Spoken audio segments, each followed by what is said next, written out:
Hello friends, welcome back to the new video. Today we are going to talk about sound setting in Vivo Y21 A phone. In this video guys, I will show you how to off dial pad tone. Guys,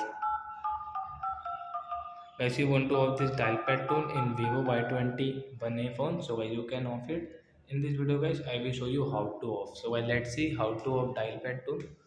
But before starting video friends, I want to tell you something. If you're new in my channel, so guys first of all go and subscribe my channel, click the bell icon.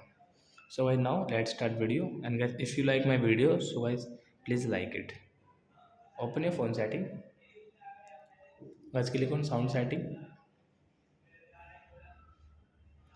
and guys scroll it, and guys come on dial pad tone. Guys the dial pad tone, guys you can see the right side, guys you will have to click. So guys dial pad tone will off in our Vivo phone. So guys now you can see. So guys now you can see this dial pad tone as off in our Vivo phone. So I think friends you have understood how to off this dial pad tone in Vivo phone. So that's it guys. Thanks for watching my video. Now we will meet on next video with new topic. If you guys please go and like and subscribe my channel. Bye.